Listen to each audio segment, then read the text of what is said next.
Michael Chandler was one of the Bellator organization's most prized fighters, a 3-time Bellator Lightweight Champion, and now he is in the UFC. The 34-year-old Chandler's highly anticipated UFC debut marks one of the most high-profile signings of any Bellator fighter by the UFC and will have the attention of both fan bases. Can Chandler hang with the big boys towards the top of the UFC's best division? Join me as I take a look at Michael Chandler's skill set, most notable former opponents, then look ahead to his UFC debut against Dan Hooker at UFC 257 in the co-main event slot and what his future with the promotion will hold, win or lose.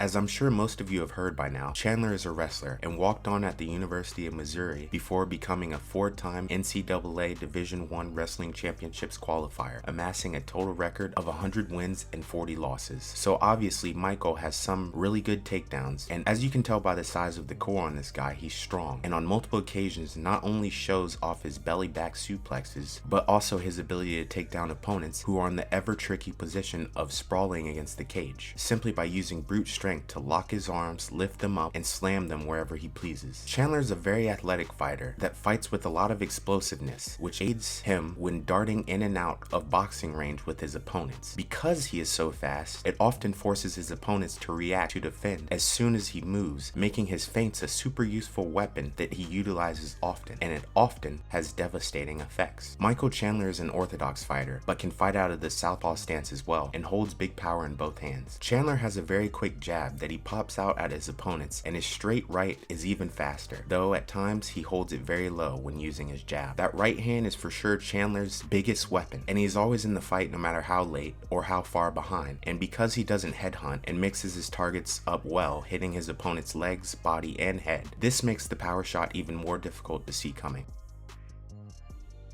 The main reason Chandler is getting a shot in the UFC is credit not only to the caliber of fighters that he has fought and defeated, but also just as much a testament of exactly the way he's fought and beaten them to amass his impressive 21-5 professional MMA record. I'll keep it brief. Here's 3 quality guys as examples that he's beaten.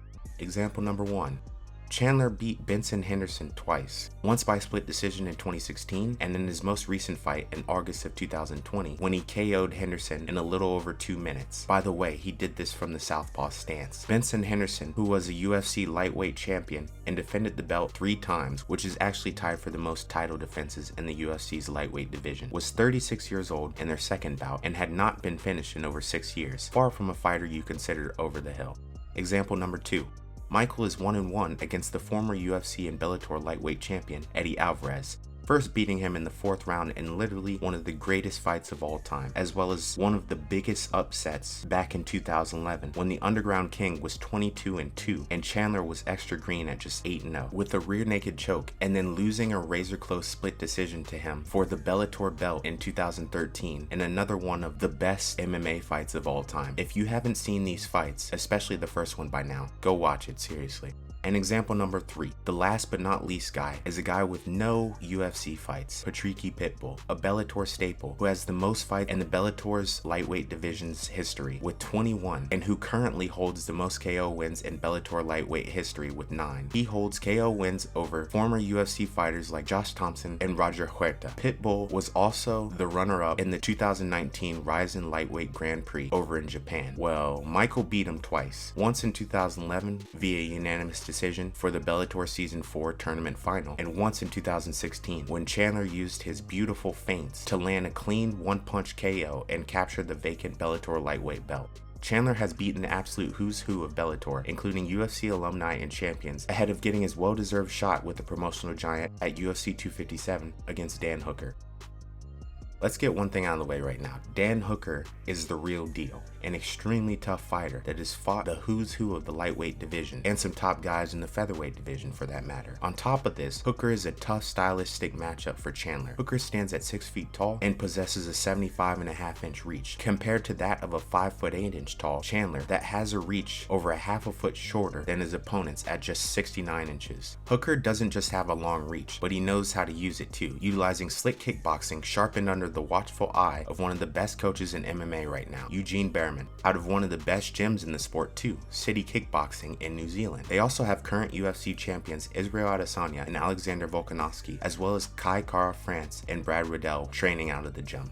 Hooker's last fight was against Dustin Poirier in June of 2020. Hooker lost a unanimous decision, displayed great takedown defense, as well as the tenacity and grit that we've come to know and love him for. Interestingly enough, one of Hooker's best weapons is his knee. It's a wrestler's absolute nightmare. It's lightning quick and comes straight up the gut, just right to get caught on the way in while taking a shot. But it's also important to note that Hooker has very underrated grappling skills and 7 submission finishes to his pro record. In a sit-down interview with Jason from MMA On Point, Chandler gave his remarks on Hooker before the fight was even scheduled in October of 2020. But the biggest takeaway I got from Chandler's monologue in this video, outside of the height reach advantage of Hooker that I've already highlighted, was that his game plan is to neutralize the striking threat and take him down. And I would be really interested to see how he reacts when he's on his back, you know? First round, pick him up, put him down, wear him down, make him second guess himself, make him get into wrestling scrambles, don't just let him lay on his back. And then in the second and third round, start to put it harder onto him on the feet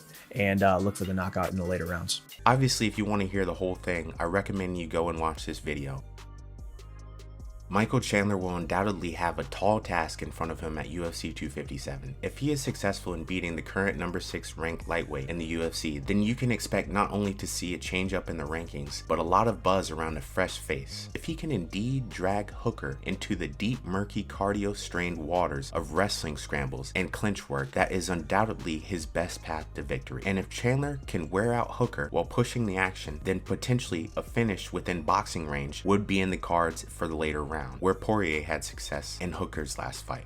And with a loss, not all is lost, as I challenge viewers to look no further than the UFC and ONE FC's historic trade in 2018, when one of the pound-for-pound GOATs, UFC flyweight champion Demetrius Mighty Mouse Johnson, was traded for the 18-0 ONE Championship welterweight champion Funky Ben Askren. I know, the absolute disrespect on Mighty Mouse's name. We're not even getting into that right now. Maybe later, that's something for another video, another time. Anyways, Askren came into the UFC and won a controversial bout against Robbie Lawler, but in his next bout was KO'd in just 5 seconds by Jorge Masvidal. After losing to Damian Maia in his next fight, Askren retired, with many fans thinking the signing to be a complete waste. That's one way to look at it, but the signing also created lots of buzz within the division, as well as the fastest KO in UFC history, and created a huge star in Jorge Masvidal, illuminating a man that had already dedicated a lifetime to the sport, but had gone largely unnoticed to the casual viewer. At the end of the day, the signing worked out, as it brought views, 3 spectacular fights and finishes, as well as strengthening the UFC's brand. Askren retired with a big bag of money, and that's that.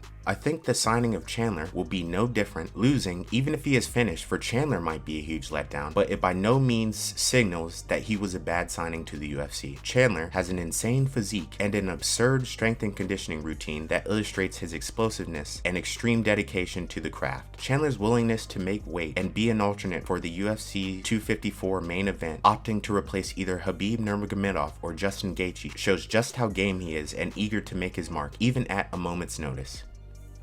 This is a man with a strong mind. Obviously, this is a sport full of mentally strong people, but Chandler's approach to fighting and his understanding and humility displayed while speaking about losing really shows his supreme confidence in his abilities, and that's what shines through the most in his interviews. This will be a great fight for Chandler to show off his striking, and if he is successful with his takedowns, his very polished grappling, as he looks to prove that he indeed does belong among the elites of the UFC's deepest division, with some very exciting potential matchups on the horizon.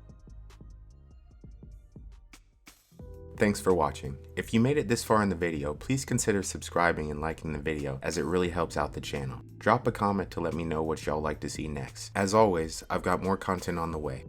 Have a good one.